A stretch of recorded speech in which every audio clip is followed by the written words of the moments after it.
Oh, you want me to start it out? What's up with it, world? It's your boy Sleepy J, the know-it-all for the Know-It-All podcast with my guy. Yes, this is the man, the myth, the legend. Yeah, I'm that arrogant. That's how I refer to myself. Some of you out there might know me as Coach V, Rudy V, Psycho V, a slew of other names too. But we are here today to bring you that knowledge.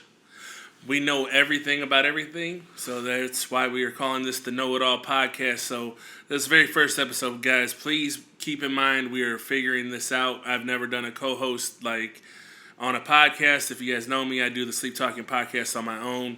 This is just us trying to go through some football, fantasy football, actual football stats and things that we have fun talking about, and maybe you guys will enjoy watching us. And if you don't, you can lie to us and tell us that you do. So make sure you hit the thumbs up button if you're watching this on YouTube. And if you want to pretend like you're going to follow us on Twitter, that's kind of creepy. But my handle is RudyV1982. And again, mine is Sleepy J. That's SLEEP_E_J. Both on Instagram and Twitter. So there you go. For this thing, it is really just sports. Mainly football, especially during this NFL season. But our political and all that other stuff that you might see on Twitter or anywhere else, hey, that's just us. But right now, this is sports. All right. So with all that being said, we're kicking off the season. We know the season just started yesterday, and everybody is over here super excited. I know I'm excited. I commissioned 2 fantasy football leagues. Psycho's actually part of it. He's in both of my leagues. I think he's got another league that he usually participates in. So with all that being said, we're just going to kind of get into it. Since yesterday was the first game of the NFL season, we're going to start off with talking about that, and then we'll just kind of keep it going from there. All right, so let's talk about it right here. So we had 2 of the oldest teams in the NFL, the Green Bay Packers and the Chicago Bears, battling it out yesterday. And a lot of people might hate that the score was so low. I'm a defensive guy. That doesn't bother me that the score was low. What bothered me more was that it just wasn't that good of football. That's where I got the problem. I differ in that opinion. I actually think that it was pretty good football in the sense that I know Aaron Rodgers is a difficult quarterback to play against. I think the defense did a great job of shutting down the run. In my fantasy league, I have, or between both of them, I had Aaron Rodgers as quarterback. I have Aaron Jones, the running back for the Green Bay Packers. I knew that their defense was going to be tough, so I did not play Aaron Jones in the game because I didn't expect a whole lot of running to happen. See, Chicago's defense was on point. Their defense was what it was last year. That's something you can count on. That's something we expected. Now, the whole thing with Aaron Rodgers is, though, him and his coaches and how they're gelling and what's going on there, I think the score was more indicative of how dominating the defense was for Chicago and not but it's still you have to factor in Aaron Rodgers and what him and his coaches are getting along with and why he hasn't been as successful as he used to be a few years back. I think what you see in Aaron Rodgers right now is the previous coach didn't really focus on getting him a solid line to allow him to do the Aaron Rodgers things where he could run out, where he could actually be a little bit more productive than he is. But you did see glimpses of Aaron Rodgers. Like, if you watch the game and what I've seen in the game, you know, early on, he didn't play all preseason. So he got hit, and he was getting reacquainted to, like, okay, well, now we're playing football. And I think that's what we've seen with him. I think when we were watching it, at least for me, I seen the second time he got the ball, maybe it was the third time he got the ball, he walked it down in a minute 30, got it down, touchdown, no problem. And I think that's what you expect when you see Aaron Rodgers. Like, I know from my experience of watching Aaron Rodgers, like, at one point, he might be getting it handed to him. He's not going to be always on point. The thing that makes Aaron Rodgers great and what makes him dangerous is the fact that as soon as he gets that ball and he's, like, ready, it's time to go, he can walk it down the field in no Here's second. the thing, though. Aaron's a pro, and he's going to get his. But to come out that game with 10 points, and you're supposed to be this all-time great quarterback. Look, one game doesn't mean anything. Right. And especially the first 4 games of this season. I don't care who you are. I will tell you that the first 4 games only matter if you're 0-4. If you're 1-3, 2-2 in the first 4 games of the season, you're still plenty alive. You're 0-4, you're like 98% dead. Right. So that's the only time in the first 4 games that I feel it matters. Otherwise, you're figuring out your team. Anything can happen. Someone's got to win. True. I just think we see glimpses of what to expect, and I think if the Bears were actually scoring, we would have seen Aaron Rodgers more frustrated and more rushing to actually try and get something done. Aaron Rodgers got his butt kicked. I mean, he did, the score wasn't reflecting that. Like, no, it wasn't. Both teams were in this game. Neither team ran away with it. Right. It was sealed at the end with that Trubisky interception. But that said, the questions that I want to put a button on that right there. I do want to say that it pisses me off. If I was a coach, it pisses me off. They were so close. They could have at least kicked a fucking field goal right there just to give it a little bit more points. Me as a coach, that's what I would have done just to be a dick because I could have got more points. That's just my opinion. Well, see, you have Aaron Rodgers out there, and you've had these question marks of how come the offense isn't as great as everyone always predicts it to be. I mean, I think it was last year before the season started, Troy Aikman predicted that Green Bay would go to the Super Bowl, win the Super Bowl or something like that. And look, I know it's just predictions, anything can happen. But the whole thing with me is I don't see the Green Bay Packers as a good team in the sense that they're a real threat. He's a real threat as a quarterback. Right. You have to give that man respect. You have to fear him in some ways.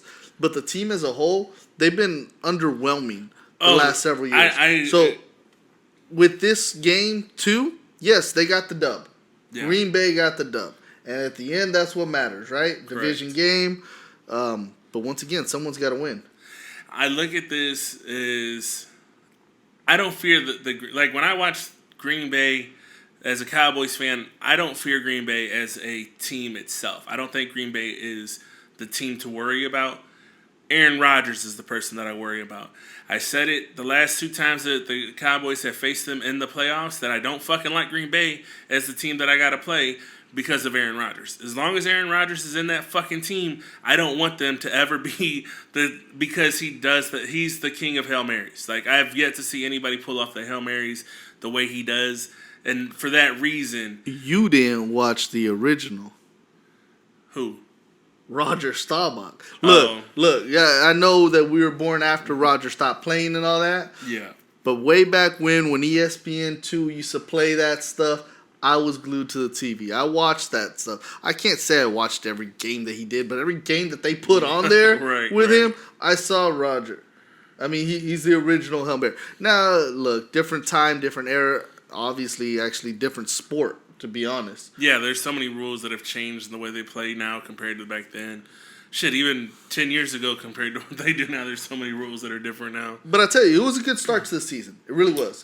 This game, I don't think this game eliminates Chicago or propels Green Bay and makes either one the real and the fake. I think this game just served as, hey, neither of these teams had their starters playing much in the preseason. That's why it was so sloppy. And it's going to continue to be sloppy for 3-4 games. Even if they would have played a lot in the preseason, I would have expected sloppy ball and a hard-fought game. It's a division rival. It is what it is. So, because we're running out of time on this subject, I'm going to say that the fact that they were both, I don't know, I know most people when they watch games, they like high-scoring games and whatever, but I'm a person that loves, like, good football. Like, you know, if they're going back and forth, you know, the Super Bowl was boring to a lot of people. I thought it was a good game, even though it was a slow-paced game because it was constantly back and forth on, oh, I got the ball, you got the ball, I got the ball, nobody's scoring, someone scored, now I got to score. Like, I get it. It gets kind of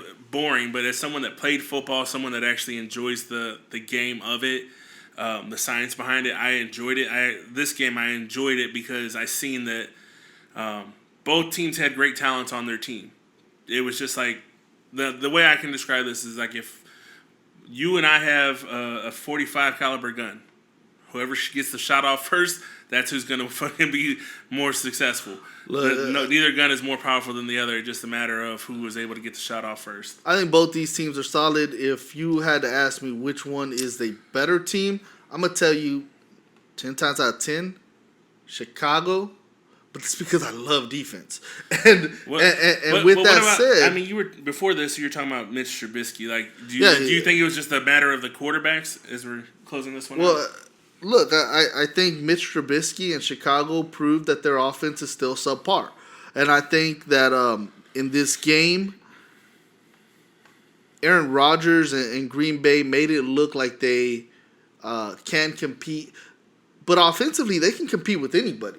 Because of Aaron Rodgers. Right. Defensively, I think they looked better than what they are, but that was because Chicago is not good on offense.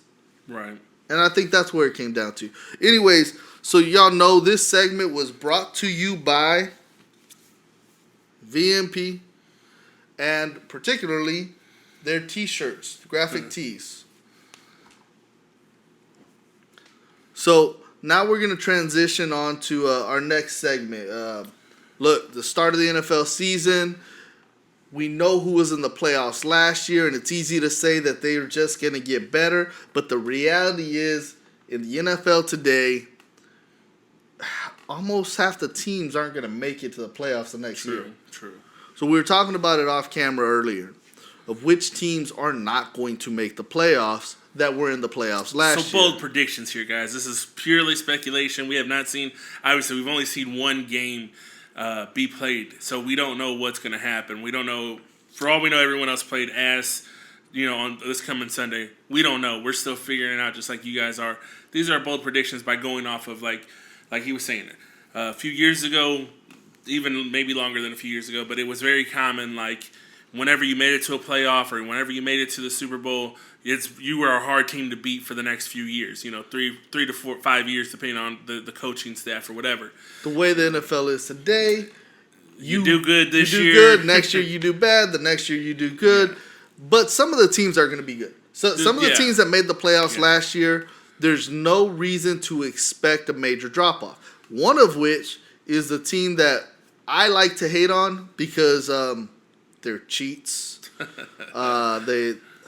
Everyone on the team's a cheater. Let's say that they may cheat, but they get caught cheating. It's not a matter of the fact that they're cheating. It's the fact that they're successful at cheating. True. Get caught cheating, and it's still nothing happens. They're still there at the end. So we're going to talk about the Patriots.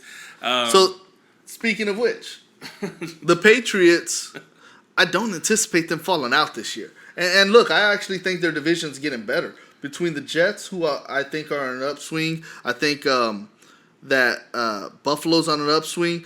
I think that their division's going to be harder. That doesn't mean it's going to be hard. And it doesn't mean that they're going to knock the Patriots out. Whereas other divisions, I see some major falls coming.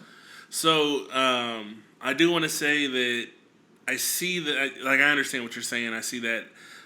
I think the reason why they don't fall under the whole, a year or two they're good and then they fall off. And most people are probably going to say, oh, it's Brady. But I think it's honestly the coach. Like, at the end of the day, even though he's probably one of the dirtiest coaches that we've seen and knowingly have seen, not necessarily that other coaches haven't cheated or done things to get the edge. He's been caught repeatedly. I think Deflategate was still him. He just passed it off on Brady because he had already been caught in the past and he knew it would have hurt him in the long run. My personal opinion, I don't have nothing to back it up. That's just how I feel that it probably went. Because I think that's something I would have done. If I would have been caught doing something before, I'd have like, check this out, man. If you know felons, you get caught one time, man, all right, I got 2 more to burn. If you're on the 3rd time getting burned, man, you'd be like, check this out, man. If I go, I'm going back for a long time. You do this the first time, it's a slap on the wrist. Nobody's going to worry about it. That's the way I think that went down. He's been caught once or twice before, so the thing that he needed to do was like, look, you've never been in trouble. It'll wash over. And he still came back and he balled out whenever he came off his suspension. But that's not what I'm talking about. My point in this is that when you're talking about these other teams that they shoot up and shoot down, most of these owners, they don't want to give you time to develop a a season. System. Yeah. So like back in the day, I think it takes about 3 to 5 years to get a system that's going to work. See, nowadays, if you don't make it in 1 year, yep, you're out the door. Like I had hired you to come in, turn the system around, and start winning. You didn't start winning. That's what happened in was it Cleveland? See, this is what you got to recognize. There's only a handful of teams, franchises that have systems that they carry over for past the coach, right, or past the decade. I mean, you got Pittsburgh, who now is actually changing their way of doing things. Right. They used to be we win on defense and we win on running, and now they're away from that. Yeah, but they sustained that for 30 years of being in the battles because they did the same system. And then you had, it's been a decade since they've been good, really. But the San Francisco 49ers, in the 80s, they developed a system that they kept through the 80s, through the 90s, into the early 2000s. And they actually kind of gave them the blueprint. Like, yeah. There's a handful of franchises. For you youngsters out there that don't know this.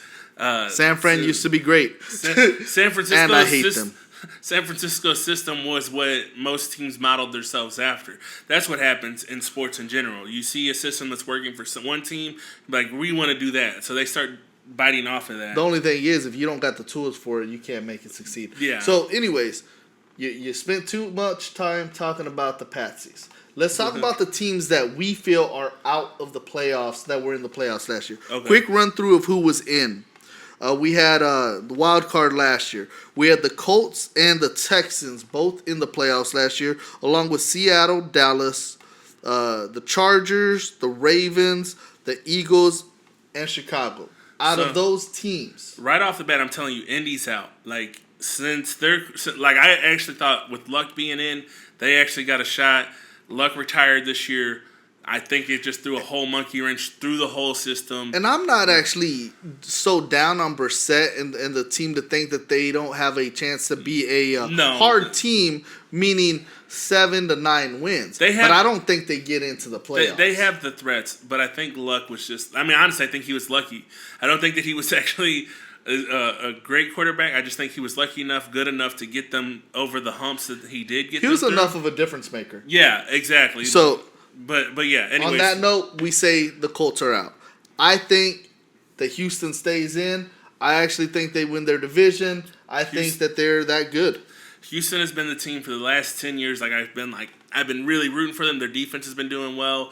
For the special teams, their kicker has been like a key. Probably 3 years ago. So the last 3 years since whenever Sammy came walking, or what is it, or Watson.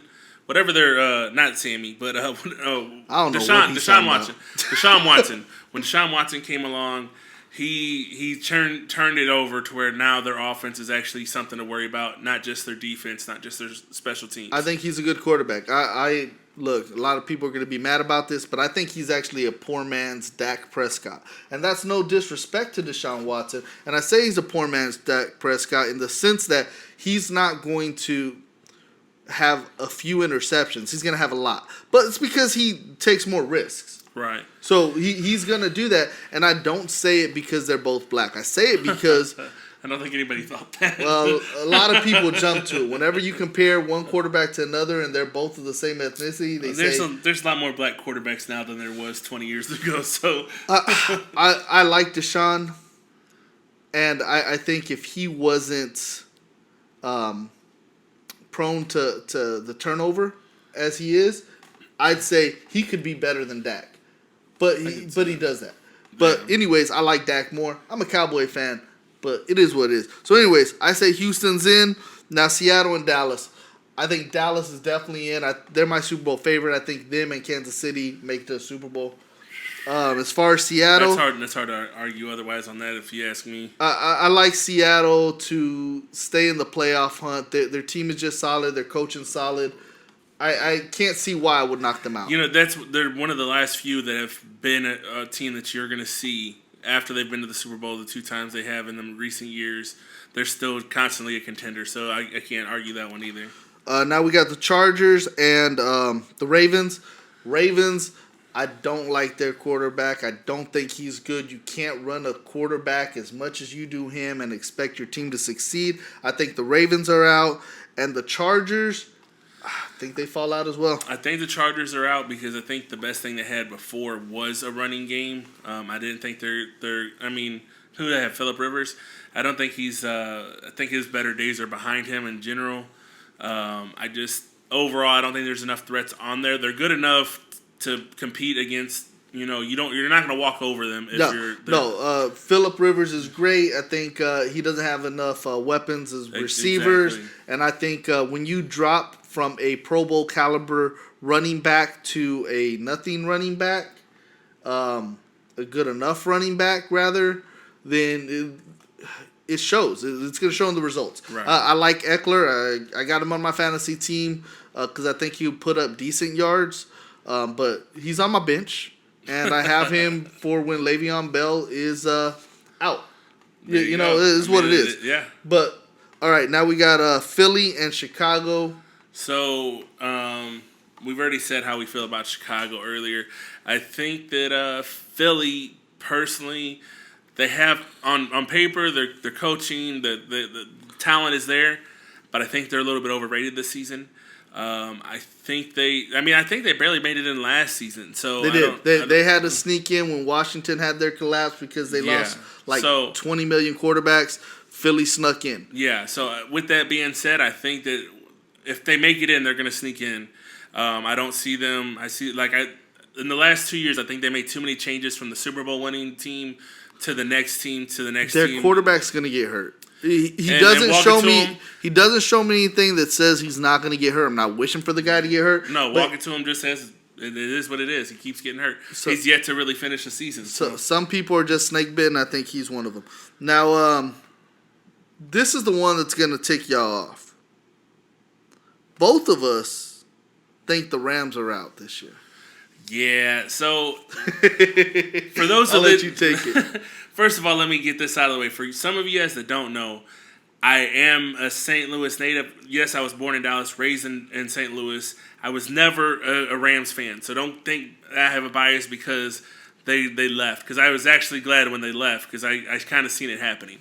But the reason why I say the Rams are out, and this is my opinion, I think Gurley got hurt really bad last year. There's a reason why they brought in a second running back to help make it through the playoffs, and even make it through December. I don't even think that he play in the actual Super Bowl. I don't even think he got a snap in the Super Bowl. I don't think they gave him a carry. It was something ridiculous. Yeah. He didn't do anything. Yeah, at very least, he didn't in the do Super anything. Bowl, the highest at the time, not right now, because we know that Elliott got the highest the contract right now, but the highest paid running back in the league didn't play in the Super Bowl. Are you fucking kidding me? Like, you cannot tell me that you thought that, like, you think that they're going to be doing well. Something happened right before the playoffs. Sometime during that Super Bowl, they stopped giving him the ball or whatever. It was a mess. Now, with that said, I agree with you in the idea that I think, even though I drafted him in my fantasy team, I think that there was something significant, whether it's mental or physical, that has kept him from performing to what he otherwise could and should perform. I know he ate Dallas up in the playoffs, the few carries he got, but so did their other running back. And you know what? It is what it is. But without giving him the ball 15, 20 times in a playoff game, that to me that's very suspicious. Yeah. And if he's going to be hurt, and you said Kupp had surgery in the offseason. I want to say Kupp had a leg surgery over this. With those factors in, and then you throw in that simple factor that one of the teams that you thought was going to be good, that every indication says is going to be good on a contender, always falls out. I think they're the ones that are due for that. That doesn't mean next year they don't come back. But I think this year they're out. I would just want to I think their defense is going to be solid this year. That's what's kept them in the last 3 years, is their defense has been solid. Just their offense, Goff just started being someone to be worried about.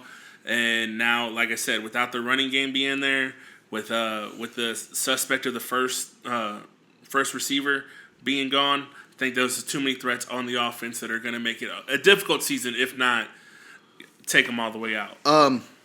Patriots are in. The Cheaters are in. The Saints are more than likely in still.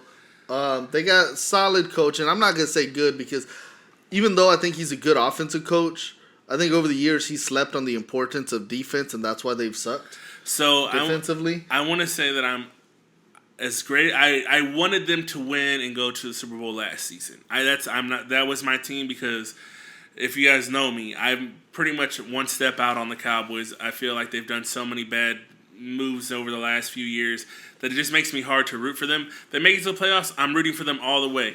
Until we get to the playoffs, I'm not really going to be like, oh, go Cowboys, whatever. Like, I'm watching, I'm rooting for them, but I'm just not going to, like, pop my shit till they make it to the playoffs. But that being said, Drew Brees getting older. Granted, he had a great season last year. I'm just worried about, can he do that another year? I'm hoping that he does. I mean, I think he's like, people forget about him because they're always talking about Tom Brady. But yeah, they always forget about Dre. Now, look. So, with that said, those are the teams who we think are out this year in the playoffs. Next week, we'll bring to you who we think are replacing them. Now, let's talk about Cowboys, America's team. Now, a lot of y'all are going to hate on that because you just don't know better. You think that, just because they haven't won, they're not America's team. That's just wrong. You can't be the highest valued franchise financially and not be considered still America's team. The Cowboys have held that title since, 77, 76, whatever it was. And I know people say, oh, gave it to yourselves. No, we didn't, but we did accept it. And when you sell more merchandise than everybody worldwide, when your ratings are higher than everybody else's on a consistent basis, I'm not talking about one game, you against some rival beat us out. Good for you. Give yourself a high five. But the Cowboys routinely get 6 of the top 10 rated games in the regular season. Routinely. And you're going to tell me that another team is America's team? You're out your mind. So now that we're talking about America's team, like I said, I see them going all the way. Before anyone says at the end of the year, oh, you're just jumping on their bandwagon now because that's what Dallas fans do, and we do that.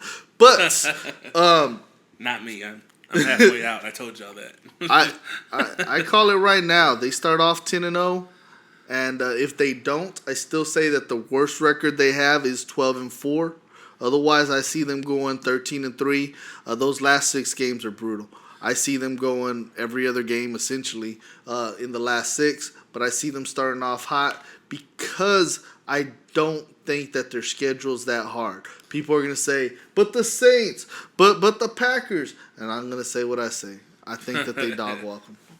So here is my point of view on this. Like, again, as I've said, I want them to have the best record possible. I want them to make it.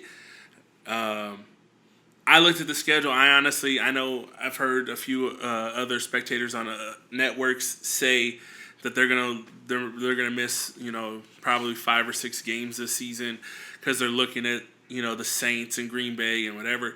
And they're not. To be honest with you, the games that I see that I'm concerned about are the 4 games that I'm concerned about, and it's 2 of them have to do with their short weeks. Every year, it never fails. When we get to November, it is the toughest 2 weeks because for the next 3 weeks, they're short weeks. You go through 2 short weeks. Well, essentially, you play 4 games in 2.5 weeks. Yeah. I mean, the way it ends up coming out. You got that Sunday game, then you got a game 4 days later. And you got a game a week later. Yeah. So, you got it on that Thursday. It used to be you get a week and a half afterwards. Right. But now they do back-to-back Thursdays. So, you got those 3 games. Yeah. In 11 days. Every November, going into December, it is always the most brutal time to watch them because even if they start out winning, it never fails. Thanksgiving, they might lose, maybe the game after, and then it's like, okay, are they banged up so much from those 4 games that they can pick it back up and carry it on, or is it going to be the demise? When Romo was there, it was usually the demise. Once he got to those 4 games, he got hurt. They weren't gonna. He maybe got back just in time for the playoffs, and then we all know how that worked out. So with that being said, I'm gonna say that they're gonna probably go until we get to November, I'm going to say they're probably going to go on a winning streak, maybe one loss. But the only two teams that I personally see in there, talent wise, with quarterbacks that they have, is going to be the Saints and Green Bay. I can't think of it. Who else is they? So you got the Giants to start off with, the Redskins and the Dolphins. Then you looks like you go to the Saints. Yeah. And then you go to the Saints, and then you are home against the Packers. Yeah. And that's the thing. Look, honestly, for me, if you Packers. had the Saints in December or November, I'd take it as a loss. Having it early in the season, I think it's beneficial for the Cowboys. I think they're going to get the win because it's so early in the season. I think that matters. So last year, I was worried about that game because of Dez. Like, Dez has something to prove, and I'm rooting for Dez. I hope Dez makes it onto a team sooner or later.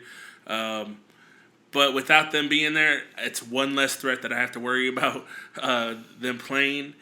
Again, I'm looking at this as Drew Brees. Is he going to be throwing the ball as much this season, or is it going to be they're running it? If they change it to mostly a running and not so much on throwing, I'm halfway out on them because I don't feel like they're working their fullest potential. I'll keep it simple with my idea of the Saints. I think the Saints are a really good team that match up very poorly against Dallas because their strength in running back is those little dump-off passes where the running backs make something happen, and they can kill 95% of the teams out there. Problem is, our strength on defense is those linebackers and their speed and their ability to sink in on those type of runners. Back to the defense part of it. One thing about the Cowboys is they have a decent defense. They've for the last few years they've had a decent defense. They may not have always been great, but they've had a decent defense. And as of right now, I would say that their defense is better than the Saints' defense. That was the problem with the Saints last season. Their offense was immaculate. Their defense wasn't doing enough to keep them off, so they were getting tired on offense, which was what held them out, I think, in my opinion. So, to what we're saying. On the Saints right there, because I think our defense matches up with their offense and takes away their strength, I think that's why we win, even though it's in New Orleans. That's part of why I say we run off the 10 straight. Then we go to the Packers. Okay. And on the Packers, I ain't buying them yet. I mean, I can't. Yes, they got this win against Chicago. Somebody had to win. I look at, again. And once again, so last year, Dallas went 8-0, I think, in their home games. First time in forever they did something like that. You just don't do that in the NFC East. Particularly the Cowboys don't do that. They haven't protected home field. But these kids, and I say kids because I think everybody on the team's younger than me, but these kids, they really have this pride, and they really want to protect home field. Might be, and might not be too. I'm freaking old, but. You got these kids out there who want to protect home, and I think because it's at home against Green Bay, if it's at Lambeau, I still put it an L. But it's here in Dallas, and the way these kids are protecting home field, I say it's a win. Now we go from the Packers to the Jets. I still think that they're going to – I don't see that being an issue. I think the Jets, their best bet is their running game. And I don't think that we're going to let the running game really.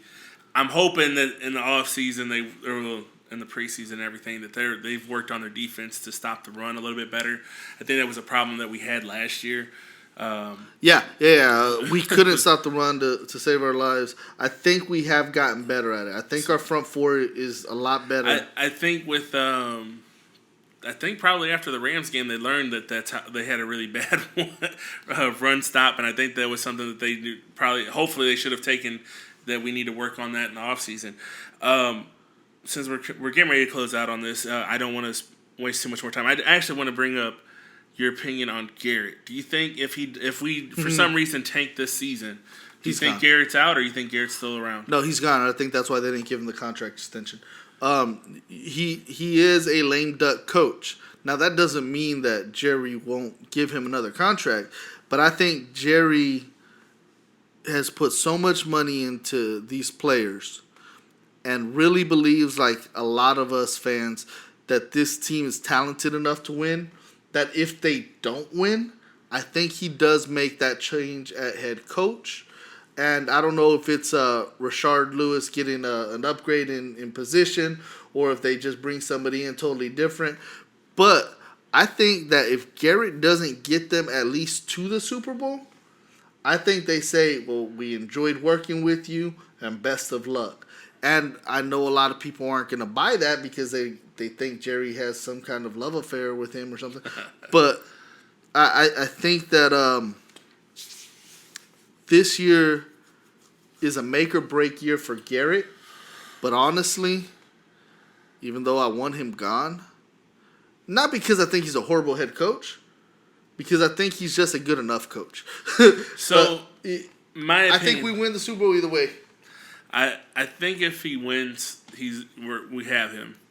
I think if we make it to another playoff and we stay in this, if we don't make it past the second round, if we don't make it to the second round, not past the second round, but if we only make it in and just I think he has to get into the second round, he has to get past that. Okay. If he doesn't get past the first round, I don't see that extension coming his way. If I could make a prediction on who they may pick up, I think maybe Marinelli.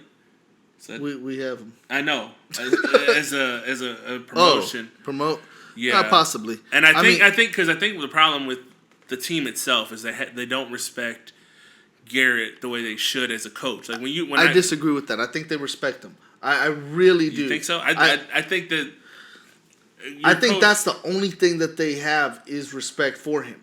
But because by all accounts, everything I hear from them as far as what's said behind closed doors, that he will chew them out and act like a coach. To the public, he looks like a lame, but behind closed doors, he's earned their respects. That's why they don't quit on him.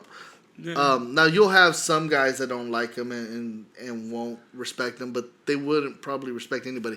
Now, to that, I was thinking right now, the one thing that would stop us, and I say us, meaning the Cowboys, could be our special teams. I hate our kicker. I don't trust him. Maher? Yeah. Is that his name? I don't trust him. And yeah, I was really upset when they cut Bailey. Yeah. Yeah, and you know what? Everyone that says, but Bailey couldn't kick over 50 yards. He's only 50%. But you know what? He was money in kicks that were shorter than that. And for me, I want you to make the ones that are supposed to be made. The other ones I can say, whatever. Yeah. But the short ones, those kill me when you miss them because those are really points left off the board that you should have gotten. So I hate that move. We've been through that before.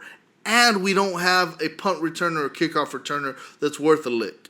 Now, can somebody develop into that? Possibly. But our one weakness this year is special teams. Our punter's great, but when we talk about our kicker, kickoff returner, and punt returner, that's where the question marks are. Now, either way, that was our first podcast for the Know-It-Alls. Yes. And we will be back on... we'll probably post it on Wednesday of next week, but after we see games from this weekend. Here's the thing. This will be a weekly episode.